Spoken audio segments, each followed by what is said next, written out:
কিছুদিন থেকে প্রচুর চর্চায় চলছে, কেন কি মানে ট্রেন্ড এখন নাকি? হ্যাঁ, ট্রেন্ড এখন হ্যাঁ। পিওএমএস। কেন কি পিসিওএস নিয়ে আমরা প্রচুর অনেকবার প্রোগ্রাম করেছি।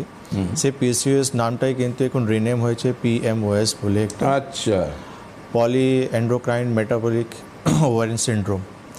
আগে আমরা পিসিওএস নিয়ে প্রোগ্রাম করতাম, পিসিওএস নিয়ে আমরা বলতাম, তো তখন আমাদের বা ম্যাক্সিমাম ফোকাস থাকতো আমাদের ওভারিজ অ্যান্ড সিস্টের উপর। যে ওভারিজ উপর মাল্টিপল সিস্ট হয়ে যাচ্ছে, তার জন্য কিন্তু মহিলারা অনেক প্রবলেম ফেস করছে। কিন্তু এর পরিভাষাটা এখন চেঞ্জ হয়ে গেছে, এর ডেফিনেশনটা এখন চেঞ্জ হয়ে গেছে, এর নামটাও একটু চেঞ্জ হয়ে গেছে। সবথেকে সবথেকে বড় কারণ হচ্ছে নামটা চেঞ্জ হওয়ার একটাই কারণ রয়েছে, কেন কি যে মানে আমরা দেখতাম যে ট্রিটমেন্টগুলো যেটা হতো, যে মহিলাদের সবথেকে কমন প্রবলেম হতো শুধু মেনস্ট্রুয়াল সাইকেল নিয়ে, প্রত্যেক মাসে যে মাসিক ঠিকঠাক হচ্ছে না তার উপরই ফোকাস হতো। তার জন্য মহিলারা কিছু এমন ওষুধ ইউজ করতো যেটা কিন্তু খেলে প্রত্যেক মাসে সাইকেলটা ক্লিয়ার হয়ে যেত। কিন্তু সেখানে কিন্তু দেখা যেত যে প্রবলেমটা কিন্তু পুরোপুরি ক্লিয়ার হতো না, শুধু সাইকেলটাই ঠিকঠাক হতো কিন্তু সমস্যাটা সেই রকমই থেকে যেত। তো আলটিমেটলি অনেক কিছু চিন্তা ভাবনা করার পর, রিসার্চ করার পর আলটিমেটলি এই নামটা ফাইনালাইজ হয়েছে পিএমএস, মানে হচ্ছে এই সমস্যাটা পলি এন্ডোক্রাইন মেটাবলিক ওভারিয়ান সিন্ড্রোম, মানে হচ্ছে পলি মানে হচ্ছে মাল্টিপল সমস্যা, অনেক, অ্যান্ড এন্ডোক্রাইন মানে হচ্ছে যে আমার শরীরে কিছু আমাদের গ্ল্যান্ড রয়েছে যেখান থেকে আমাদের হরমোনসগুলো কিন্তু সিক্রেট হয়। যেরকম আমাদের প্যানক্রিয়াস রয়েছে, সেখান থেকে ইনসুলিন আমাদের সিক্রেট হয়, আমাদের ওভারিস রয়েছে, সেখান থেকে এস্ট্রোজেন পজিশন মতন কিছু হরমোনস রিলিজ হয়। থাইরয়েড রয়েছে যেখান থেকে টিএসএস, T3, T4 সিক্রেট হয়। তো এইটা নট অনলি ওভারিস, এটা কিন্তু মানুষের এন্ডোক্রাইন সিস্টেম, যেখান থেকে হরমোনসগুলো রিলিজ হতো। তারপর হচ্ছে মেটাবলিক সিস্টেম, মানে হচ্ছে হজম বা ডাইজেশন সিস্টেমটা, বা শরীর কীভাবে এনার্জি ইউটিলাইজ করছে, কীভাবে সুগারকে ইউজ করছে বা ফ্যাটকে ইউজ করছে, এই সিস্টেমগুলো মানে নট অনলি একটা অর্গানস, এখানে কিন্তু পুরো মাথাতে মানে হেড টু টো প্রচুর মাল্টিপল সিস্টেম কিন্তু এফেক্টেড হয়ে যাচ্ছে। এই জন্য আজকে এই প্রোগ্রামটা করার চেষ্টা করেছি আপনাদের জন্য, কি বোঝানোর জন্য কি আপনারা যখন এই সিস্ট নিয়ে ব্যাপার নিয়ে যখন চিন্তা করেন, তো শুধু সিস্ট নিয়ে চিন্তা করবেন না, এটা কিন্তু আপনার গোটা শরীরে ইম্প্যাক্ট ফেলছে।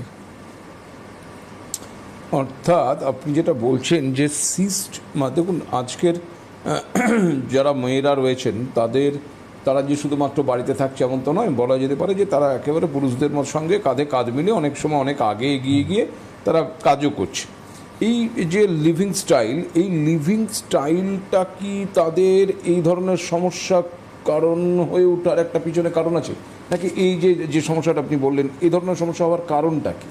দেখুন, কারণটা সেম, মোস্ট প্রবলি লাইফস্টাইল যেরকম কারণ রয়েছে, ওবেসিটি কারণ রয়েছে, খানপান একটা কারণ রয়েছে, ল্যাক অফ ফিজিক্যাল অ্যাক্টিভিটি কারণ রয়েছে। তো এইসব কারণের জন্যই কিন্তু আলটিমেটলি শরীরে যে সিস্টেমগুলো পুরোপুরি আমরা দেখতে পাচ্ছি যে চেঞ্জেস হয়ে যাচ্ছে। তো কারণটা সেমই রয়েছে, জাস্ট ডায়াগনোসিসটা চেঞ্জ হয়েছে, সিমটমসটাও সেম রয়েছে। যে সিমটমসগুলো আমরা দেখতাম, কেন কি এখানে বেসিক্যালি মহিলাদের যেখানে রয়েছে হরমোনস যখন ডিস্টারবেন্স হয়ে যাচ্ছে, তো মেল অ্যান্ড্রোজেন যে হরমোনসটা রয়েছে সেটা কিন্তু বেশি অ্যাগ্রেসিভ বা অ্যাক্টিভেট হয়ে কাজ করতো। তো সেখানে লক্ষণগুলো কিন্তু সেই রকমই দেখা যায়, যে আলটিমেটলি গলা পাশে ব্ল্যাক প্যাচ বা মোস্ট্যাচ বা বিয়ার্ড লুক বা প্রচুর ও ওয়েট গেইন করে যাওয়া, ইররেগুলার মেন্স, স্কিন ড্রাই হয়ে যাওয়া, এইসব কিন্তু সিমটমসগুলো মোস্ট প্রবলি সেমই রয়েছে।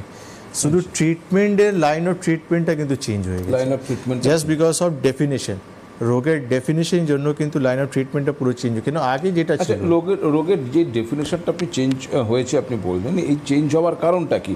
তাহলে কি রোগের যে উৎসগুলোকে এতদিন নির্বাচন করা হচ্ছিল সেখানে কিছু পরিবর্তন হয়েছে, নাকি রোগের যে কারণগুলো আমরা জানতাম সেখানে কিছু পরিবর্তন হওয়ার কারণে ডেফিনেশনটা চেঞ্জ হচ্ছে? ডেফিনেশন কারণ চেঞ্জ করার কারণ একটাই রয়েছে, কিন্তু যে কনসেপ্ট নিয়ে আগে পেশেন্টের ট্রিটমেন্ট চলতো, যে সিস্ট অ্যান্ড ওভারিস, তার উপরেই কিন্তু কনসেপ্ট হতো বা তার উপরেই ফোকাস হতো। আচ্ছা, তো যে প্রবলেমগুলো মহিলারা ফেস করতো তাকে কিন্তু আমি যেটা বললাম, ইররেগুলার মেন্স, পেইনফুল মেন্স হচ্ছে না, বা মাসে দুবার হয়ে যাচ্ছে, বা প্রচুর ব্লিডিং হয়ে যাচ্ছে, এর উপরেই কিন্তু কনসেপ্ট, মানে এর উপরেই কিন্তু ফোকাস থাকতো।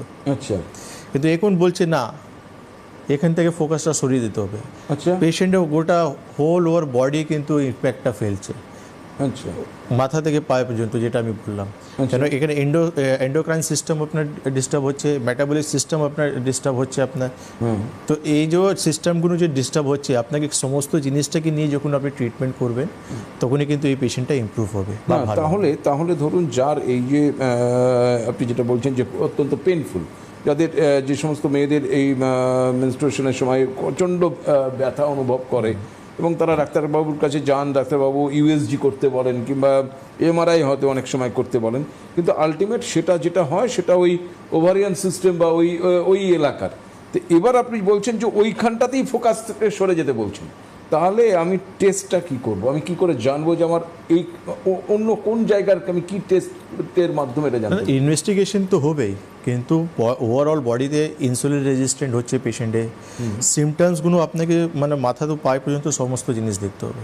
আচ্ছা, not only focus on menstrual cycle, যে আপনার প্রত্যেক মাসে সাইকেল কেমন। আমি একটাই প্রশ্ন করলাম, আপনার সাইকেল কেমন চলছে? পেশেন্ট বললো, ডক্টরবাবু আমার 6 মাস থেকে মাসিক হচ্ছে না, বা মাসে 2বার হয়ে যাচ্ছে, বা 1বার হচ্ছে, বা প্রচুর ব্লিডিং হয়ে যাচ্ছে। তো এক জায়গায় ফোকাস না রেখে আপনাকে এটাও জিজ্ঞেস করতে হবে আপনার ডাইজেশন সিস্টেম কেমন আছে, আপনাকে এটাও দেখতে হবে আপনার বডি ওয়েট বাড়ছে কিনা, আপনাকে এটাও দেখতে হবে পেশেন্টের কোনো আনওয়ান্টেড হেয়ার গ্রোথ হচ্ছে কিনা, এটাও দেখতে হবে পেশেন্টের কোনো মুড সুইং হচ্ছে কিনা, মেন্টাল হেলথ কেমন রয়েছে এটাও দেখতে হবে। তো এটাই বললাম, এখন যে মেইন চেঞ্জেস হয়েছে এটা পুরোপুরি ডায়াগনোসিস অ্যান্ড ট্রিটমেন্ট, যে লাইন অফ ট্রিটমেন্ট সেটা চেঞ্জ হয়েছে, যে পেশেন্টকে আপনাকে কিন্তু টোটাল ওভারঅল দেখতে হবে। আমি আসবো এই আলোচনা, কিন্তু তার আগে টেলিফোন রয়েছে। নমস্কার, কে রয়েছেন টেলিফোনে?